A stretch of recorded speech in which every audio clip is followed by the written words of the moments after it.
भास्कर ने कक्षा 8 बहुत अच्छे नंबरों से पास कर ली थी और अब वह नए स्कूल में दाखिला लेने जा रहा था। भास्कर की मां पारो, उसके नाना और नानी सभी बहुत खुश थे कि भास्कर अब नए स्कूल में जाएगा। लेकिन भास्कर को यह नहीं पता था कि नए स्कूल में उसका इंतजार एक लड़का कर रहा है जो उसका पड़ोसी है, धर्मा। धर्मा की मां नीलम पारो के साथ काम करती थीं। काम पर सभी पारो की बहुत तारीफ करते थे, जिससे नीलम को बहुत गुस्सा आता था और वह पारो से जलती थी। वह यह सब बातें अपने बेटे धर्मा को बताती थी, जिससे धर्मा भी पारो और भास्कर से नफरत करने लगा। अब भास्कर को धर्मा के साथ पढ़ना था। जैसे ही भास्कर पहले दिन स्कूल जाता है, धर्मा उसे देखकर खुश होता है, लेकिन उसे नहीं पता था कि धर्मा उससे जलता है। धीरे धीरे धर्मा भास्कर को परेशान करने का काम शुरू करता है। एक दिन धर्मा स्कूल में अंग्रेजी के शिक्षक को भास्कर के बारे में भड़का देता है कि वह आपको सबके सामने गंजा कहता है, जिससे अंग्रेजी के शिक्षक भास्कर से नाराज होकर उसके अंक कम कर देते हैं। भास्कर बहुत दुखी होता है, लेकिन यह तो बस शुरुआत थी।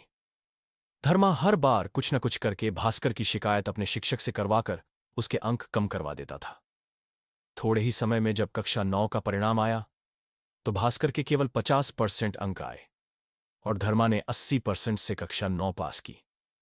जैसे ही ये बात धर्मा की मां को पता चली, तो उन्होंने जहां पारो काम करती थीं वहां जाकर कहा, देखो, इसके बेटे के 50% अंक आए हैं और मेरे बेटे के 80%।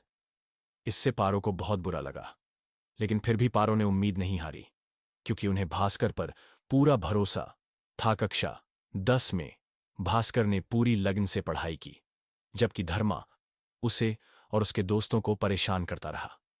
भास्कर ने अपनी मां के विश्वास को बनाए रखने के लिए पूरी मेहनत से पढ़ाई की।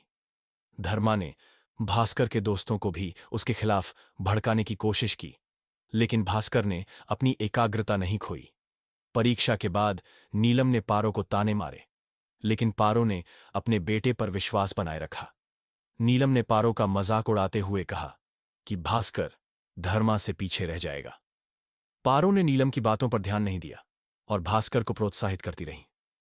अंततः दसवीं के परिणाम में भास्कर ने 80% अंक प्राप्त किए और धर्मा को 98% मिले, जिससे धर्मा और नीलम शर्मिंदा हुए।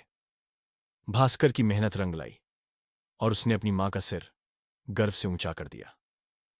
धर्मा और नीलम को अपनी गलती का एहसास हुआ और उन्होंने भास्कर से माफी मांगी।